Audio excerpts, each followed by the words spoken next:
Hartman. Thank you. First off, oh, very loud. Should we scooch over? You're like, oh, I should. Yeah, just a little bit.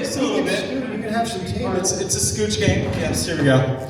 They have 17 microphones See? up here. Gentlemen, first off, how are you guys doing today? Doing well. What is your name, by the way? My name is Jimmy. Hey, Jimmy. And I have the pleasure of moderating this Johnny Bravo / Cartoon Titan panel over here.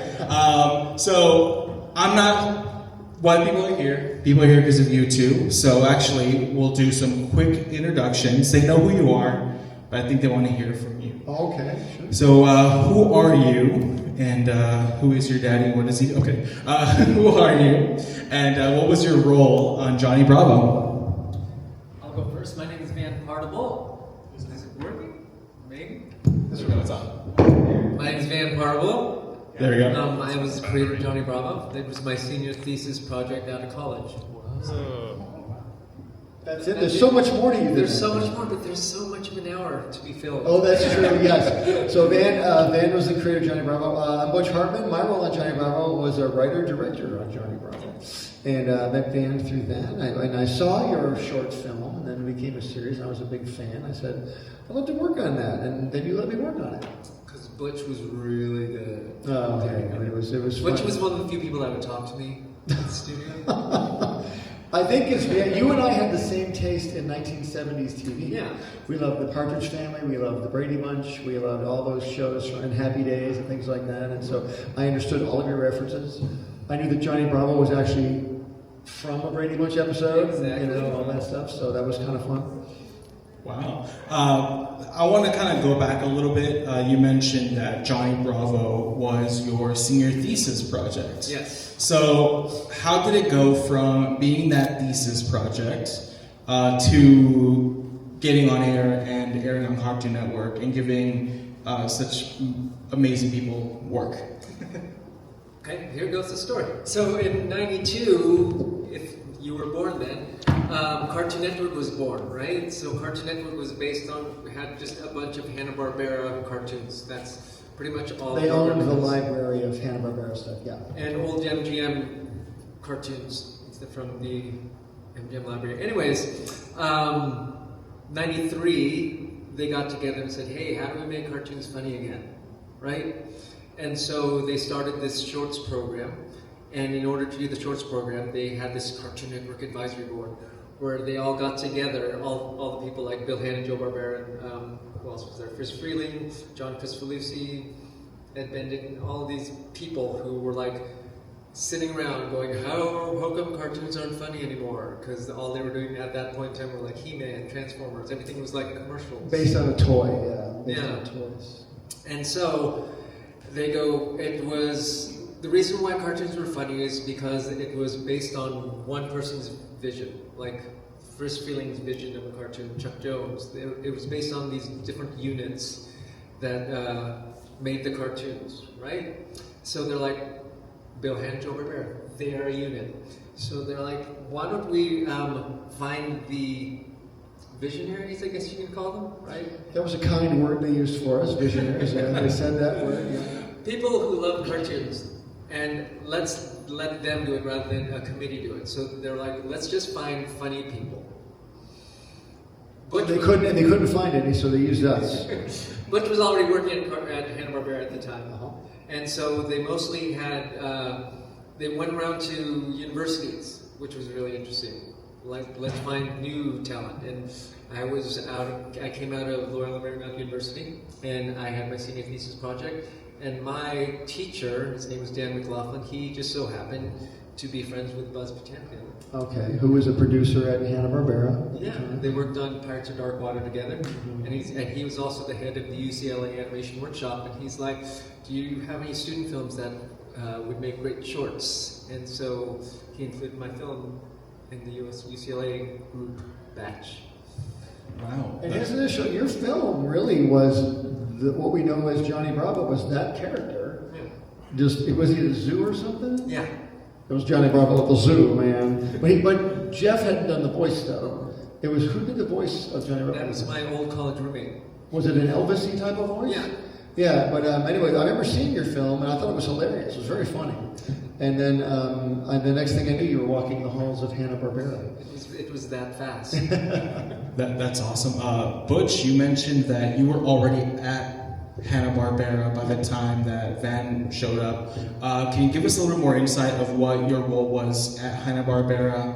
Because we know how you kind of got involved with Johnny Bravo, but what were you doing before that?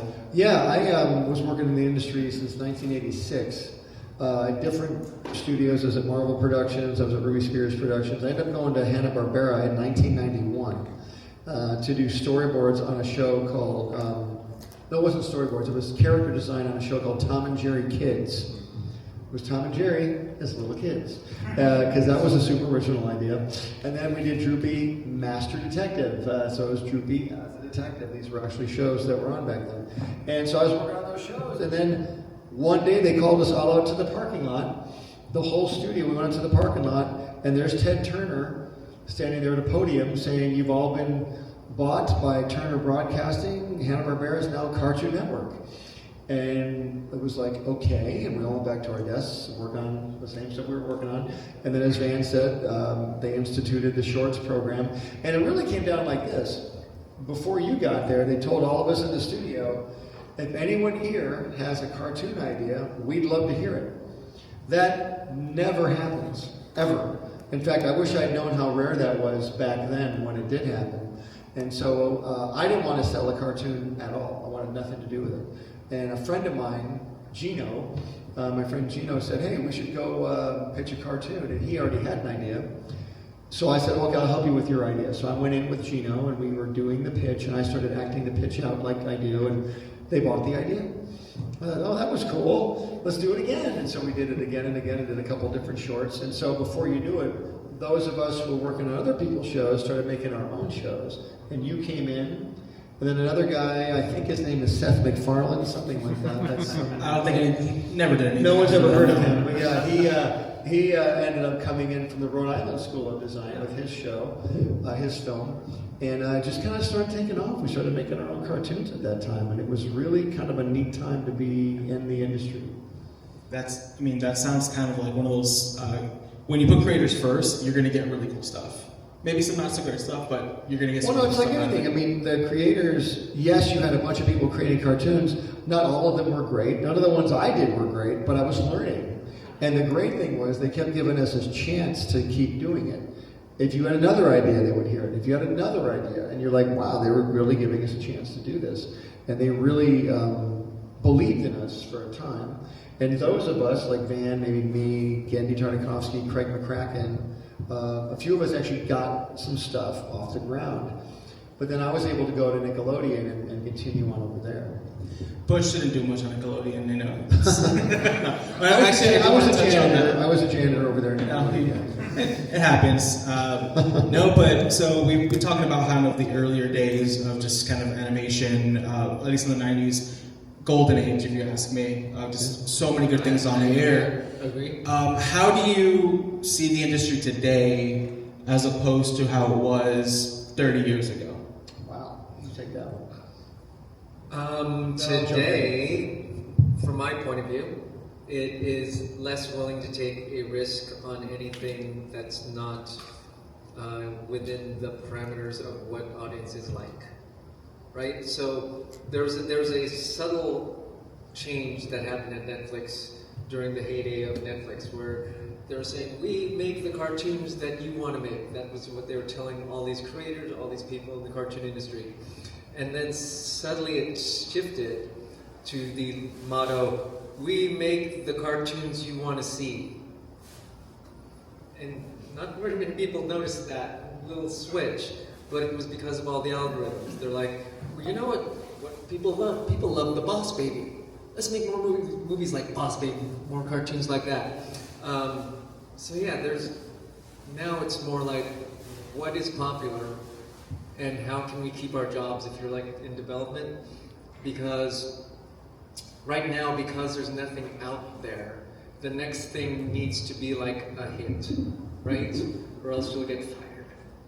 So There's no willing to take a chance on something that's unproven, so let's find something that's proven. Let's find IP that already has a following. Yeah, if you look at all the people that became successful, most people became successful because they took a chance on something different, you know. Christopher Nolan had to make 3 Batman movies before they let him make Inception. But he had to make 3 successful Batman movies, and then he made Inception. But he was already doing great stuff. But my point is, it's the people that make the Johnny Bravos, or who make the Family Guys, or who make the so-and-sos that are brand new, no one's ever heard of them, but then they take off and they become hits. Those are the ones who really are truly successes. When you're always trying to ape something else that's out there, it's always going to get watered down. Like if you look at the original Star Wars movies compared to the current Star Wars movies, the current Star Wars movies are just put more ships in it. Kids love spaceships. What about the characters? Who cares about the characters? Just put more spaceships in. That type of thing. But if you look at the original Star Wars movies, it's all about the characters, and oh, by the way, there's spaceships in it, you know. So rather than let's make a new version of Star Wars or a new something, they just want to take the same old thing and do it over and over and over again. So yeah, I think today the industry is, like you said, everyone's too safe, everyone's a bit too worried about losing. Yeah. And even it's funny, they're worried about losing, but then when they keep doing what they're doing, they end up losing anyway. You know what I mean? So it'd be nice to see some more chances get taken, I think. Yeah. I agree. But let's circle back to why we're here, Johnny Bravo. Johnny Bravo. Let's hear it for Johnny Bravo. Let's hear it for Johnny Bravo. Thank you. So walk me through the creative process of what it was like to work on a single episode of Johnny Bravo, from the inception of the concept of the episode, to the writing it, to the finally making on air. What was that like? So, I love talking about this, just because I didn't know what the heck I was doing, and I was supposed to know what I was doing. I barely knew what I was doing. I just came out of college, I'm working with people like Butch, all these people who had been working in the industry for a very long time. My peers, I guess you can call it, were like Craig and Yenny, right? Mm-hmm. But they could draw like there's no tomorrow. I could not. I could draw like there was a tomorrow. But I couldn't, I wasn't a graphic design person. So I was more like a realistic person. I thought I was going to go into comic books. So I know how to draw people, right? And so getting cartoony was a real stretch for me.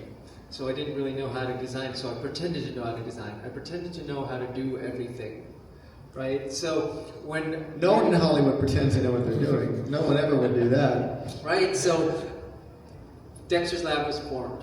So they hired everybody, all the CalArts folks. Then they got Count Chicken, they hired everybody else. And then they greenlit Johnny Bravo, a month later. And all the refuge. We were the Guardians of the Galaxy. We were the last remaining ones. So Butch and Seth were the first people that I hired because they weren't on any shows and they were my friends. Right? Yeah, it's true. Yeah, we would hang out and goof around all the time. Yeah. And Butch had helped me on Jungle Boy and stuff like that. And I was like, you know what, Butch? Jungle Boy was fun. That should have been a series. Jungle Boy. Jungle Boy was fun. So I'm like, Butch, I don't know how to do this. So could you take all the could you write and direct a third of these? Because I have no idea what I'm doing. And then we do these story sessions, right? And everybody would write their scripts. We're like, let's have a writer's room. So we'd have a writer's room, and then everybody would read their scripts, and that's great. And then we'd move on, because we couldn't make it funnier, because all of them were just funny. They were first drafts. Yeah, they were pretty good. The way it works is you come up with a premise. What could Johnny do this time? Well, what if Johnny, I don't know, what if we did a whole rhyming episode like Dr. Seuss? Okay, let's do that. Butch, go write that. No problem. But then you have to write that, you have to write a script, and then we only have a certain amount of time to write a script, and if you're not a good script writer, you got to learn to be one. But then, like you said, we got to go over it, we got to punch the jokes up, and then it has to be done, a storyboard has to be done, and then we have to get the voices in there. Choosing the voice of Jeff Bennett was a genius move, that type of thing, and getting Brenda Vaccaro to do Johnny's mom was amazing, and all that stuff. So it's just a matter of, getting the premise done, getting the script done, getting the storyboard done. It's like a conveyor belt. Yeah. And then as you're in the storyboard phase of another one, you start writing another one. And then as that one's being edited, you're storyboarding, then you're writing another one. It's a giant conveyor belt. one after the other. So that's and you don't have a ton of time to mess with it. If you get, people say you're 100% loving everything you're doing. I'm like, if I get to 70%, I'm fine, because we don't have time to get to 100 because a deadline has to be met. So my favorite story is when I first got the show, I hired all the people that I wanted to hire. One of the people I wanted to hire was Joe Barbera, because he wasn't working. He was pretty much in there just signing cells and stuff. He was, it's true. And he had an open door policy, so I would go in there like once a month because I just wanted to hear MGM stories, because I love old MGM stuff, because he used to work on the lot, so he'd tell me Gene Kelly stories and all these other fun things. So when I got the show, I said, hey, Mr. Barbera, would you want to work on my show? And he's like, yeah, that'd be... Sure thing, kid. That'd be great. So he came in, and he came into our writer's room like 3 or 4 times. He did. Where we throw out jokes and stuff like that. My favorite joke that he gave us was we were trying to come up with a bunch of gags for Super Duped. That was my first script, Super Duped. I remember that's right. Oh my gosh. And we're like, we need things that a super villain would do. What would a super villain do that we could do that was like really evil? And Mr. Barbera, what do you think a super villain would do? He's all, well, he could rob a bank, or could put a baby on the freeway. And we're like, what? What connection did that have? That is my favorite joke. And that ended up in the show. I think they both ended up in the show. But what happened was, like 3 weeks later, they gave us a bill, and we're like, wait, what? They're like, yeah, you have to pay Mr. Barbera. We're like, wait, I thought he was doing this for free. And I'm like, no, he doesn't do things for free. And so, what was the bill? What did we have to pay him? They would show me. Oh, really? It was like $4,000. It was a lot of money. So then, basically, we let him go. I didn't know this part of the story. So yeah. You fired Joe Barbera. Oh my gosh. I fired Joe Barbera off of... Did you have to pay him severance too? And he's got the same initials as Johnny Bravo too, which is the weirdest part. He's a JB. So yeah, it's one of those things that I can randomly talk about. I didn't. Wow. Let's go over writing different story bits and jokes.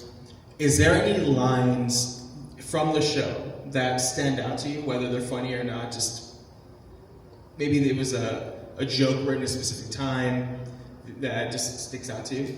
There's one I wrote where Johnny, it takes place in Ireland. It starts off in Ireland, and there's a woman tour guide leading a bunch of people into a field of clovers. Now here we are in a field of genuine Irish 4-leaf clovers, but whatever you do, don't pick them. And you hear, she loves me, she loves me now, she loves me, she loves me now. Dang, she loves me now, she loves me. Then you cut over to Johnny, he's got a big pile of 4-leaf clover, stems. And he's over in Ireland because he hears if you kiss the Blarney Stone, you'll be more attractive to women. I'm here to kiss the Blarney Stone, but he meets a leprechaun named Barney Stone. Like, what's your name? Barney Stone. Close enough. Pucker up, shorty. And so he's chasing this leprechaun around trying to kiss him the whole time. And the leprechaun was voiced by Frank Gorshin, the Riddler from the old Batman series, which was really fun. Yes. So that was fun. His joke to me was, I saw you when I was a little kid in Reno. And he goes, what was I drinking? Yeah. What was I drinking? That was funny. The one that made me laugh the most was a pitch. I don't even know if I didn't watch as many Family Guys as you would think, but Seth pitched the handicap fairy. Did they ever do the handicap fairy? Did they ever do a Family Guy with that? I don't know. The handicap fairy visited Johnny to teach him a lesson. So he gave him all the handicaps. Like, you're going to be blind now for a little bit. So there was all these jokes about him being blind. And we never did that, though, did we? No. I know we didn't do that. Everything that he pitched was the funniest, worst thing, right? Like, he couldn't speak, and he was just... That would be kind of amazing, but we couldn't do it though. No, but it was horribly bad. I don't mean amazing like amazing, but I can't believe we would never be able to do something like that. So, yeah. It might have been funny in the room at the time, but yeah. The one that we couldn't do, that I wanted to do, it wasn't. It was. I'm not going to say anything more because someone might know. Johnny's mom got addicted to gambling, and he went to Vegas because I wanted to do a Vegas episode. Oh my gosh. But they kiboshed that episode. It was written. Kids with gambling, yeah, we can't do that. No. Can't do gambling. No. Not anymore. So I do want to ask, one of the things that to me stood out about Johnny Bravo, maybe some of you will remember it, a spin-off show called JBVO. Can you give us some insight on how that came to be? JBVO? Yeah, it was... I'll tell you about it because I was not involved with it. What was it? It was, well, after I got fired, they had a call-in show called JBVO where he was a host of a show and kids would call in and give him like their requests and he would call them little mamas and whatever he did and then... Hey, little mama. Oh, all right. And he would play their favorite cartoons. So you had no involvement? I had no idea they had no involvement in that. No. Wow. That was after we had all been let go. Alright, so let me scratch that question. Wow. No, I was hoping to get some like insight on how that show worked because it was done live. Well, you know, if Jeff Bennett were here, he would be able to tell you all about it. Yeah, no, unfortunately he's not. So Jeff couldn't make it to that. He has flu-like symptoms. I'm sorry. Poor So Jeff. everyone send Jeff some well wishes and maybe some chicken soup. All right, so different question. Both of you are incredibly creative people who have created some iconic shows. Well, thank you. Can you give us some insight on just like what the creative process is for some of these projects? Butch, please tell us about your Nickelodeon shows. Do you guys want to hear about my Nickelodeon shows? I'm just asking. I'm asking for a friend. No, I mean, listen, I'm really grateful I got to work with Van. Van was so amazing to work with, everybody on the Johnny Bravo team. It was really cool because right before I left Nickelodeon, Johnny Bravo was the last show I worked on. And then Johnny Bravo was ending, season 1 was ending, and I was out of a job, and I didn't have a job. I was like, and I had a baby girl, and then just showed up, and babies like to eat. It's really weird. They like to eat food, and I'm like, I've got to buy this baby some food. I need some money. So Fred Seibert, who had been at Hanna-Barbera, did a show called the What a Cartoon Show. Have you ever heard of that show? Oh, I watched it on Checker Pass. Perfect. Yes, What a Cartoon Show. And the What a Cartoon Show, if you watched it, had 3 different cartoons on it by 3 different people. And then he left Hanna-Barbera to go to Nickelodeon and created the Oh Yeah cartoon show, which was the exact same thing. And Fred called me and said, do you have any ideas? And I said, well, I can't leave Van. I can't leave right now. I'm busy with Johnny Bravo. I can't leave Van on the lurch. And then about 8 months went by and they were ending Johnny Bravo. And I said, hey, and I called Fred. I go, I better look for a job now. And it was a Tuesday, and I called Fred. Hey, do you have any of those slots open still? He goes, I have 1 slot left. I said, well, I got a great idea. He goes, great, I'll see you Friday. Hung up the phone. I had nothing. Nothing. And I'm in my desk at Johnny Bravo, and I thought of the Fairly OddParents at my desk in like 15 minutes, and I did a little storyboard, did a little script, walked it into Fred, and he bought 1 episode at Nickelodeon. And from there, they really enjoyed the first storyboard that I did, and so I was able to pitch some more, and then it kind of took off from there. And then it became a series in 2001. But the creative process is you come up with a premise. What's this character's problem this time? How do we get him out of it? And how do we fit every character into that script? You know. And I really wanted to push the writing because I learned so much about writing on Johnny Bravo, how important a good script was. I wanted to really push the writing on Fairly OddParents, so I really hired a lot of guys. They weren't necessarily artists, but they were really good writers. And I was a writer as well. So I kind of lived in both worlds. I was a writer and an artist as well. So that's what I like to do. You know. That's awesome. Van, my question for you is, going all the way back, your senior thesis that eventually became Johnny Bravo, when you were working on that, did you have any idea that it would become what it became? Oh yeah, I totally did. You know how when you're doing something and you think, man, this is so funny. That's what I thought. Hope somebody sees it. Yeah, right? Hope somebody watches this. Isn't that kind of the way that it is? And There was no internet back then. Like Yeah. we would make something and then give it to the mystery people in the studio to take it, and then we'd see it on TV. And then I had no idea if anybody was watching it. There was no way for anyone to communicate with us and tell us they were watching it. They could write a fan letter, like a physical letter. Yeah. And we were very fortunate if any of those ever made it to us. But we would never know until. But the internet changed all of that, of course, because people could react instantaneously. But other than that, we really had no idea. But yeah, I mean, I enjoyed it. I just wished other people would. That's kind of where you're at. If you really like what you're doing, you're like hoping that someone's gonna like buy it, or someone's gonna watch it, or your friends are gonna see it and laugh. That's pretty much as far as I went as knowing something's gonna be good. It's like my friends think it's funny. Yeah.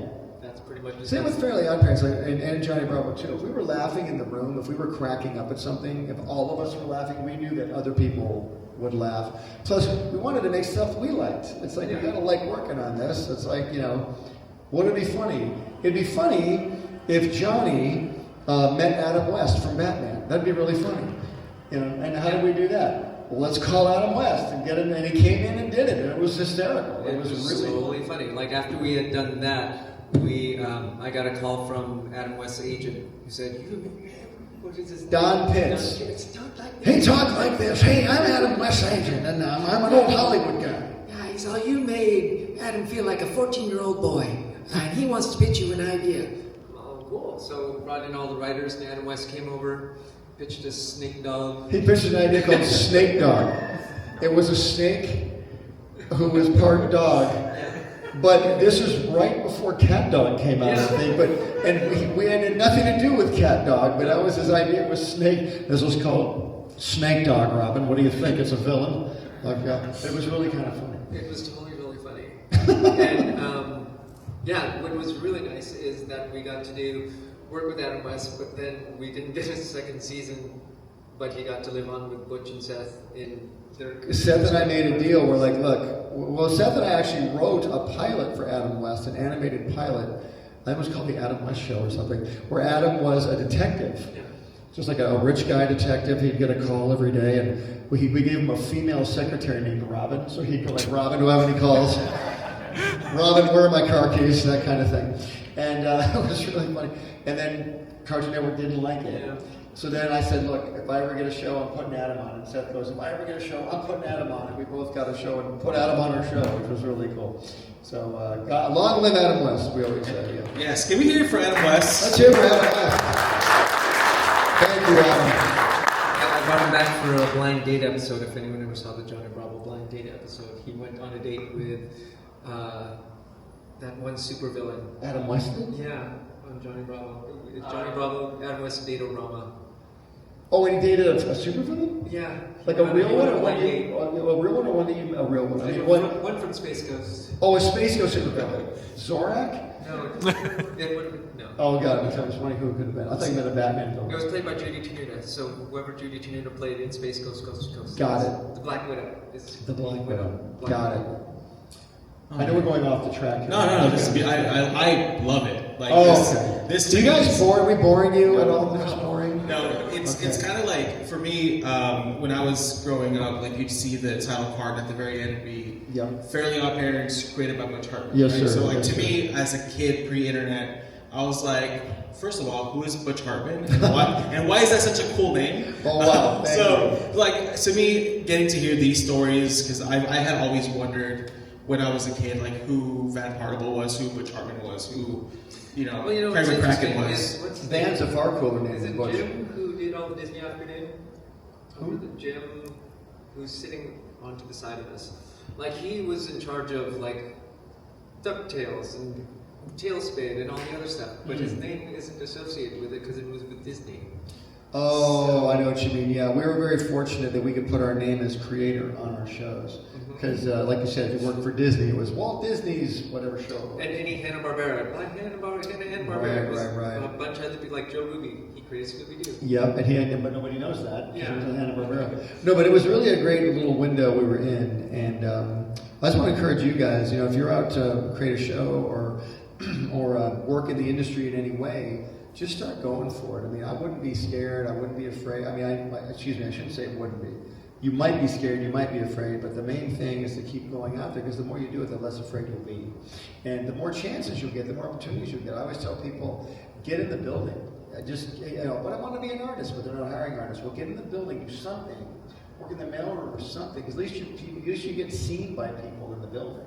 We would see people all the time that wanted to be an artist. I know at Nickelodeon, when I would see someone who was like an intern, and I was in a rush to get something done. Hey, do you draw? Yeah, I do. Come over here. And I'd give them a shot at it. Because you see them in the building. So at least get into the studio, get into the corporation if you can, because that way you have a better chance. Remember that one blonde girl who was our PA in the first season of Johnny Bravo? Remember her? No, it wasn't Heather at all, because they fired her. Oh, sorry. No, she was like, Fred Seibert had met her, and Fred's like, you should be a PA. So he said, you got a new PA. And Oh, wow, I don't remember. Okay. So it's like, depending on who you meet, they'll throw you. Yeah, and then today's assistant might be tomorrow's head of the studio. You never know. So you always, rather than sit outside and hope you can do it, at least give it a try. You're always going to at least get a little farther ahead if you try. Though, my favorite one, there's this woman who is a line producer at Titmouse right now. She just finished producing Everybody Hates Chris. Her job prior to this was a manager at a restaurant. And they just needed somebody that could do numbers and could manage people. And she did great. She became coordinator and moved all the way to producer. There you go. So that if any of you have a dream and want to start, the first way is to have start. a dream. One thing I do want to ask is, now the fanboy in me, you brought up Scooby-Doo. Johnny Bravo famously had that crossover with Scooby-Doo. Whose idea was that? Because it was genius. And two, do you have any stories of working on that episode if you were involved? I forget whose idea that one was. Was it you? That was mine. That was Van's. Well, my thing, the first time when I got the episode, when I got the show, I met with Sherry Gunther and Larry, and the first thing I asked him was like, "Can Johnny meet Scooby-Doo?" Because I love Scooby-Doo. I don't think nobody really cared about Scooby-Doo at Hanna-Barbera at the time, because it was the 25th anniversary of Scooby-Doo, and they did nothing. Because I was like, it's Scooby-Doo's birthday, what are y'all doing? And they're like, oh, we're busy with Flintstones. Yeah, that's exactly, yeah. And Van was the king of the 70s. Even though Van was born in the 70s, he was the king of loving the 70s. So we had Marsha Brady on as a voice. You had Farrah Fawcett on as a voice. You had Brenda Vaccaro on as a voice. Adam West came in. Scooby-Doo was on. I mean, the great thing about getting your own show is if you love stuff, you can put it in the show. So that's why it's so great to have your own thing. I encourage all of you to try that someday. It's really cool. So they turned me down first. They said, you can't have Johnny Bravo just hop in the Scooby-Doo world because it's like his show. I'm like, well, what if they came into Johnny's world? They're like, yeah, you could do that. I'm like, okay, semantics. So they allowed me to do the meetup, right? And so we had this book of all the Scooby-Doo tropes, I guess you could call. So we just threw in as many as we could. Mike Ryan was in charge of that because he had written that book. So he was like, oh, let's put all these Scooby-Doo type jokes in there. We got to use all the old stock animation. We got the music, but we didn't use it. We created our own new score. We actually made our own Scooby-Doo song. Yes. Cookie spooky haunted house, something like that. Happy Haunted Sunshine House. Yeah, Happy Haunted Sunshine House from there. And that was a great song, by the way. But it was one of those things where they're chasing, the ghost is chasing them, the little doors back and forth. That's we did a song for that, which was really fun. So I'll tell you the thing. Here's my random story. We finished the show, and I wanted to show it to Joe Barbera. And I took it to his office. I go, Did you have to pay him this time? What? Did you have to pay him this time? No. Didn't have to pay him. But it was after lunch. I go, Mr. Barbera, I finished that Johnny Bravo meets Scooby-Doo episode. It was great. So we sit in front of the TV, I put it in the tape, and we're watching it, and he's like, oh, you got the walk cycles. I'm like, yeah, we used your walk cycle stuff. He's like, great. He's watching it, and as it's going, he's just, oh. So 2 minutes in, it's an 11-minute show, he's asleep, and I'm like, Was there an empty martini glass anywhere? and so we're watching it, and I just kept like looking, and he's trying to stay awake again. But if you ever watch it, there's a section where they unmask the villain. Like 16. Yeah, and then at one point they go, Joe Barbera, and he's all. And he looks over at me, I'm like, pretending to look, I'm like, I saw that. And so he, after it was done, he thanked me for keeping the integrity of the characters, asked if I was going to do more, and he was just happy about it. And so I was just excited to show it to Joe Barbera, and Bill Hanna didn't have as many nice things to say, but he did not like the chase scene, which is the reason why, if you ever watch it, there's a really extended chase scene in the Bravo Doobie-Doo episode, because we really like the episode The Sensitive Male. And we wanted to do more songs. We wanted to make it an 11-minute episode instead of a 7-minute episode. Mm-hmm. And so Seth wrote one more song, and we needed to extend the Bravo Doobie-Doo 4 more minutes. Mm. And we didn't have 4 minutes more of story. It should have finished. So we had 4 minutes of chase. We had this long, really bad chase. And Mr. Hanna said that was the worst chase he's ever seen. Good. Like, even to the point he's like, my daughter could have done that. He said someone like random could have done that chase scene. And I was like, oh. But then he apologized to me because... Oh, did he? I have the letter. Who was the lady with the hair? The black hair? She was his assistant for a while, Wanda. Okay. She basically said, Mr. Hanna typed this up, he's very sorry. And it has all these typos in it, but it just said that he wasn't feeling well that day. Thank you for doing the Scooby-Doo episode. I wish you well and all the other stuff, but yeah. Wow. I know. An apology. I have an apology letter from Bill Hanna. Apologies are hard to come by these days. So I'm glad you got one. So I'm going to open it up to audience questions in just a little bit. So if you guys want to line up for me. As you guys say, only one question per person, please. Yeah, one question per person. Please line up. And want to grab this mic? Sure. For me? Thank you. As they do that, I have one very controversial question to ask. Yes. I asked this question earlier, and it got mixed reactions. Oh. Pineapple on pizza, yay or nay? One more time? Pineapple on pizza? Is that a yay or is that a nay? Oh, I'm a big nay on that. Don't hate me. I'm a big no on that. No, that's just me. That's just Okay. me. And I say yay, because my grandpa used to pick pineapple. This is why we work together so well, right? No, we had a very similar divide earlier, Yeah. but I expected it. Hello friend, what is your name and what is your question? Oh, me? Oh. Yes, sir. My name is Partible. I'm 26. I'm a fan of the original cartoon shows with Van Barlow's character on my shirt. Yes. How long have you and Butch worked on the Johnny Bravo show? Like, what are your favorite episodes? And what's your favorite line? That's 3 questions. So which question do you want to know the most? Give us one question. Like, what came up with the idea of the crossover Bravo Doobie-Doo?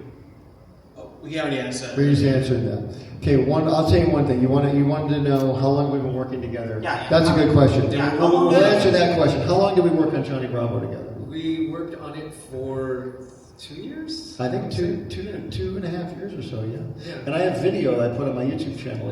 Did you see that video? I love that video. How young we were? If you go on Butch's, whatever, it's on YouTube. YouTube, yeah. There's a YouTube site that Butch videotaped a lot of our shenanigans at Hanna-Barbera, and you can see us all when we're of that age. We're 12 years old. Wow. That's it. Thank you. Thank you so much for that question. What was your name? What was your question? Hi, I'm Michael. I have a question for Van. So I know how hard it is to make a senior film, but to do it in the 90s, can you talk a bit about the technical limitations you had, and did you have help with it, or? Yeah, technical limitations are there. You have 3 months, right? So I was pretty much in the animation room I would start around 8 or 9 o'clock at night and go till 6 in the morning for like a month or two. Prior to that, I'd like ditch all my classes pretty much. That was pretty hard, but I would have like paint parties because you would have to pencil it, and then you would have to ink it. I inked it with Sharpie on the cells, then you'd flip that over and you'd have to paint it, then you'd have to paint the backgrounds. You have to figure out, if you had to do a pan, it was a giant 35mm cameras, and so you had to do a lot of math to figure out just slow in, just slow out, and so I did limited pans. Super mechanical. It's very analog. Very analog. It took me like 3 days to film underneath the camera, and you also had layers, so you're like cell, and you had a giant sheet that you had to keep track of all the cells. It was a very time-consuming, crazy thing, and you have to have loved that kind of thing to be able to do it, right? Very much so. Thank you. You lost me at math, but thank you for your question. Hello, friend. Hello, my name is Andrew. I have a question. Because you began producing this show when you were very young. You know, Yes. you came up with the idea. But did you ever have like a feeling of like imposter syndrome or something like that when you were just starting and you know? I have that right now. I have it 100% right now. Imposter syndrome. It's a thing because I mean, if you can imagine, if you have grown up like not worshiping, but really admiring all these people working in animation, and then you get to meet them and you know what they've done, and they're in their 30s, 40s, 50s, whatever, and you're 23, 24, and you're trying to tell them, like, this is how you should animate, when I don't know how to, I know how to animate what I was doing, but I don't know how to run a production, and I didn't know how to do all the things, and everybody, so I was in a room with Gendy and Craig and Paul Rudish, and they all knew what they were talking about. I didn't know I had to pretend to know what I was talking about, and I would ask people questions that I could trust, like, how do you do this? What should I say? And Butch was one of those people that I could ask, and he was very honest and truthful about how I should be and would just show me the ropes, and that's why I really appreciate what Butch did. So it's always good to find a mentor that you can trust that's not going to say, no, you suck, get out of here. That can say, no, this is how you do it. You don't have to like pretend you got this kind of thing. Awesome, thank you so much for your question. Hello. Hello. My name is Ollie. I'm 26 years old, and I have a question for each one of you, actually. Would you consider would you consider cereal a soup? Oh my God. Is cereal a soup? Wait. Cereal soup? Is cereal a soup? Is cereal soup? Oh, no, not at all. No, I don't think so. I don't think it's soup. No, I think soup has to have, to me, this is so weird. To me, soup has to have it has to be hot, I think, right? Yeah. It should be hot. Well, I've not There's a cold soup. I've not tried cereal soup, but maybe I should. But also, I think soup has to have salt in it too. I think that's a good question. Oh my God, I never considered that question. Well, it's funny because there aren't very many salty drinks out there, except for V8. You don't have I normally don't have soup for breakfast either. I think cereal's a breakfast food. I think, right? Am I right? Yeah.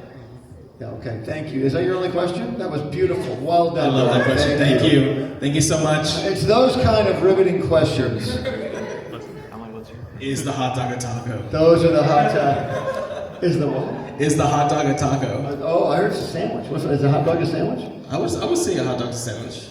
It's got meat, it's got bread, it's got condiments. Yeah. Right? Has a protein? Yeah. You bite into a hot dog, my friend. You bite into a sandwich. I agree. I'm just saying. Yes, sir. What's your question? Yeah. Hi, my name is Dylan. You were talking about the process of Hanna-Barbera pitching things when Cartoon Network was coming up. I was wondering, what's the difference between pitching back then on your big shows and everything to pitching nowadays, where you talked about you have to kind of fit into a tighter mold that the studios are looking for?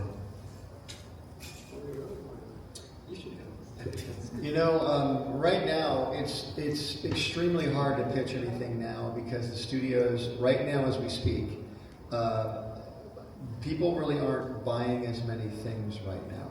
For example, Netflix last year, and this is a rumor I heard, I'm probably going to get my stats wrong, apparently they had greenlit about 40 new cartoon shows, and they cut it down to about 8. And so the industry is really trimming itself down. So when you're going to pitch something, I always say pitching a show and selling it is like throwing a dart through a donut, but the donut's on a merry-go-round. And it's all got to line up at one time. Like your idea has to be something they're looking for. It's got to be something that they can all get behind. They want to spend money on it, number one. Getting a studio to spend money on something is extremely hard to do. And even if you have a name, like Van can get a meeting, I can get a meeting, but then they already know what you've done. Do we want a Butch Hartman show? Do we want a Van Partible show? Even if it's something completely different than you've done before. Yeah, and so there's challenges to both. But it's never been, the one thing that's different is back then there were actually less things to pitch to, less studios, but now there's YouTube, there's every type of online platform. So you can really make your own stuff now and put it out without pitching it to anybody, if you want. It's just coming up with, that really proves who's really dedicated. If you want to make it, you can make it. But it's got to be something that you really are behind now, and funding yourself. Yeah, I heard in Netflix you need to have like a 2-minute preview of the movie before you can pitch it. You can't just pitch an idea to them. Yeah. Thank you. And then sometimes you walk in and they'll say, your agent will tell you they're looking for a boys action show. Great, so you prepare your boys action show. You go in, okay, I've got a boys action show. Oh, we're not looking for that. Yes. Who told you that? It's like, well, my agent did. No, we want a Santa Claus story. Oh, okay. And then you're in the room now. You're like, I've got the perfect Santa Claus. You're making something. Anyway, it's so interesting. Yeah, it's great. Awesome. Thank you for your question. All right, this is going to be the last question. No pressure, but make it count. Hi, I'm Ryan. Hi, Ryan. The last question. Yeah. Could you explain how the Shaquille O'Neal episode came to be, including getting Shaq to actually act in that episode? You want to know anything about it, or How the Shaquille O'Neal episode came to be? You know, I was just talking about that with somebody. That episode came about because I asked these guys, Chris Miller and Phil Lord, those guys. Those guys. Yeah, those guys. Spider-Verse. I've known them for like a while since they came here, and I was like, hey, do you guys want to come over and just sit in our writer's room with us and come up with a stupid episode? They're like, sure. So they came over, and we were like, I want to do a sports episode, and that's kind of what came out of it, was this Shaquille O'Neal episode, backpack, whatever it was. Getting Shaquille O'Neal to do it was super easy. I guess he had done another cartoon, and we just asked him. He's like, sure. But he's a very tall person. Yes. I had to rap in front of him. Told me Tupac. So thanks, Tupac. I had to teach him. He sounds like Joe Barbera. He does. Your impression sounds. All my impressions are like every impression is the same. That's as deep as my voice goes. Well done. But yeah, my favorite random little thing was he came in and he saw, who's the one actress who was on A Different World? Oh, Lisa Bonet. No, the friend who does voices on Rugrats. I don't know. Cree Summer.